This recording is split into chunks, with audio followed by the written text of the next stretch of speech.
Fala investidor, fala investidora, eu vou trazer aqui para vocês um quadro que eu gosto bastante, que é comentando carteiras recomendadas. Basicamente, então, eu pego aqui alguma corretora totalmente aleatória, algumas vezes através de notícias, algumas vezes através realmente de contatos que me mandam. Algumas pessoas lá no nosso grupo do WhatsApp, que inclusive é o terceiro link aqui que você pode encontrar na descrição. Lá as pessoas me mandam as carteiras que eles têm, por exemplo, da Ágora, que eles têm da XP, da BTG, enfim, de inúmeros lugares. E aí eles falam, poxa André, você não poderia reagir? E aqui está, então. Eu peguei com vocês uma notícia aqui da Money Times e basicamente eles trouxeram a carteira da Ágora Investimentos. E tá aqui, você vai poder ver, e claro, eu vou comentar cada uma dessas empresas, então pode ficar tranquilo que logo mais você vai ter uma percepção aqui apurada de cada uma. Eu quero antes passar por aqui, por um pouco desses tickers, desses investimentos, dessas empresas que eu tenho aqui, olhar um pouco dos comentários do que a própria Ágora trouxe de filosofia aqui de investimento e, claro, nós vamos aqui comentando com algumas impressões que eu tenho sobre o tema, tá bom? Se você tem uma impressão diferente da minha, deixa aqui embaixo. Se você tem alguma das ações, deixa aqui que eu vou gostar com certeza de saber. A primeira delas é a Copel. Eu particularmente não gosto muito, para mim, esse valor aqui já está muito esticado na Copel. A Copel subiu demais, pagou um dividendo lá para 2021, 2022, um dividendo bastante esticado e não trouxe mais retorno para o acionista, a não ser ali com uma valorização que meio que estagnou. Agora a pergunta é, com essa privatização, para onde que eles vão? O que será que eles vão fazer? Será que o investidor ele será beneficiado? Será que não? Qual que será a resposta? Existem muitas dúvidas e eu não gosto de investir em empresas que eu tenho dúvida para qual caminho ela está olhando, para qual caminho ela está direcionando. Então, essa daqui é uma que eu não investiria. Itaú, pensando, claro, em dividendos, eu preferiria comprar, ao invés disso, comprar aqui Itaúsa. André, mas você sempre fala que você não gosta de Itaúsa. Sim, não gosto de Itaúsa por inúmeros fatores. Eu, particularmente, já tive no meu passado e não invisto mais. Decidi, assim como a Sanepar, sair do papel. Sanepar, eu confesso que eu tenho ali um pequeno arrependimento, porque sair pagando ali no papel mais ou menos seus R$ 3, isso na Sanepar 3 que eu tinha à época, e acabei vendo o papel, sim, basicamente disparar, né? Nós temos ali acertos e erros na Bolsa de Valores. Esse, por não ter quase nenhum conhecimento, como eu não tinha lá no começo da Bolsa, eu acabei fazendo uma escolha equivocada. De Itaúsa, mais ou menos também tive uma decisão equivocada, porque a ação ela subiu bastante, mas olhando hoje com os olhos que eu tenho, com fundamento, com a capacidade analítica de outros ativos, de fato Itaúsa foi bom eu ter saído, mas pensando em dividendos, eu escolheria Itaúsa, tá bom? JBS é um mercado que existe, na verdade, uma certa dúvida do que vai acontecer. Por quê? Na China, basicamente chegou-se a uma dúvida, um platô, vamos dizer assim. É possível que exista uma mudança de prioridades que nós temos lá dentro da China. Na verdade, pensando em minério de ferro e construção civil, questão imobiliária, parece que essa bolha ela está reduzindo, ela não estourou, parece que ela só está começando a murchar.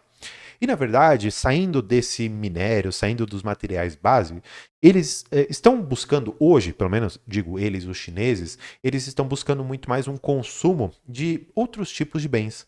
Na verdade, eles estão querendo sair daquela carne de porco, ou talvez ali o peixe, ou outra coisa assim, e consumir a carne vermelha. Parece um pouco estranho dizer isso, mas é de fato. Nós temos aqui no Brasil um consumo muito bom de carne vermelha, ao passo que na China eles não têm esse tipo de consumo. E esse ingresso desse mercado ali da JBS e outras tantas grandes frigoríficas podem sim trazer ganhos significativos para os seus acionistas. É uma tese que precisa se concretizar e se provar? Sim, de fato. Mas existe sim essa ideia, esse racional de investimento por detrás da JBS, Marfrig, Minerva, enfim, de outras tantas, tá bom? Aqui eu queria trazer para vocês um pouco dos comentários que a própria gestão colocou da questão da Vale e da Petrobras. Para isso eu vou trazer vocês aqui para cima. Por quê? Eles disseram o seguinte, né? Que na visão da corretora ali da Ágora, essa política de reaquecer o mercado, e aqui eles estão falando do minério de ferro, tá bom? Tem consequências para manter o preço do minério de ferro em níveis elevados, em função do maior nível de demanda por aço. E aí eles falam um pouco aqui da Petrobras, porque assim, do minério eles já falaram, eles têm uma política de injetar dinheiro dentro da economia chinesa para colocar botar a questão imobiliária de pé de novo e então o aço ele seria novamente demandado, aquecendo, portanto, a demanda.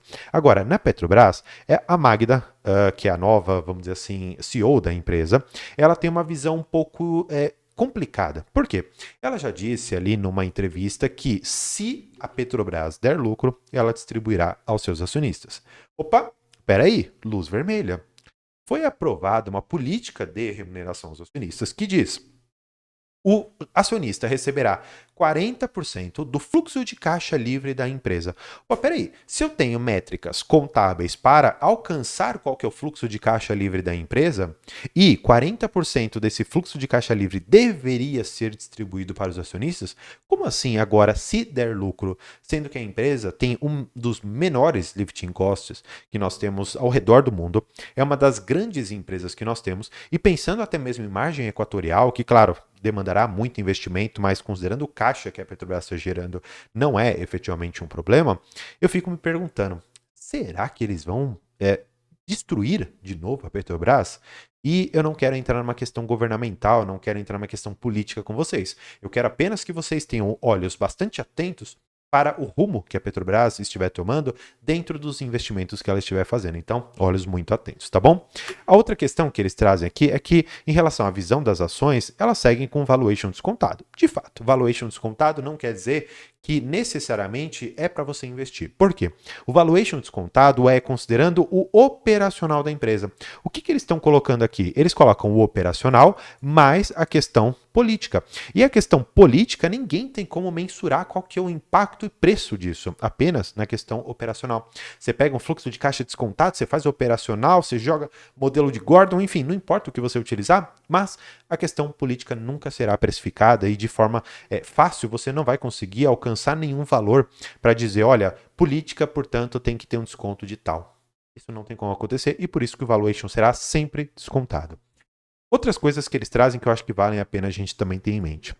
Do ponto de vista de resultados, os números financeiros vieram abaixo do esperado no primeiro TRI de 24, mas acreditamos que a dinâmica será saudável nos próximos trimestres, à medida que a empresa retoma a produção após paradas para manutenção e preços do petróleo seguem em níveis elevados. Sim, o preço do petróleo para grande parte dos especialistas é $70 para cima. Se tiver $70 para cima, maravilha, a empresa vai estar gerando um baita de um caixa, vai estar dando um lucro monumental e, de fato, ela conseguirá investir, sim, em muitas e muitas frentes ali dentro, desde que ela não faça alguma besteira também muito grande, tá bom?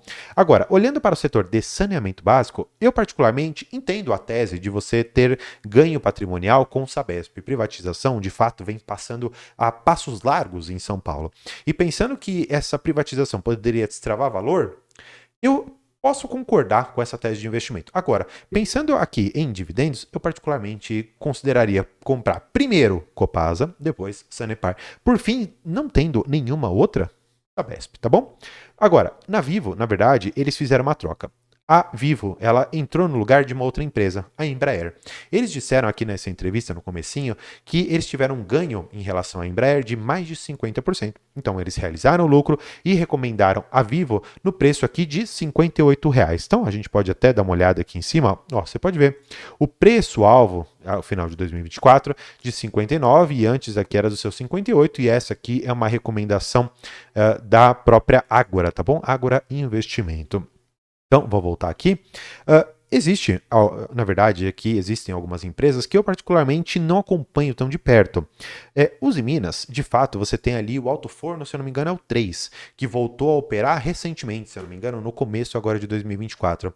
Existe o que eles chamam de ramp-up, ou seja, um crescimento na produção, uma possibilidade de crescimento na produção que pode ser sim destravada aqui junto com a Uzi Minas. É uma possibilidade?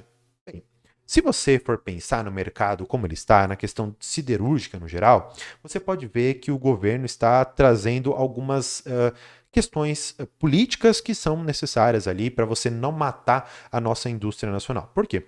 O aço chinês ele está vindo com muita força para cá. E o governo chinês está subsidiando aquele minério, aquele aço que é praticado lá. E quando ele exporta esse aço para cá, ele faz algo perverso, que é um dumping. Ou seja, esse dumping ele funciona da seguinte maneira: para quebrar os concorrentes que eu tenho aqui, eu tenho prejuízo na minha operação, mas eu mantenho esse prejuízo até eu quebrar esse meu concorrente, e aí então eu abocanho a parte dele no mercado e eu consigo ganhar espaço aqui e depois então lucratividade aplicando os preços que eu quiser. Só que esse tipo de atitude não pode ser permitida na medida que o governo chinês tem a mão ali dentro, e isso é muito, muito ruim para a nossa economia e para o mercado no geral, tá bom?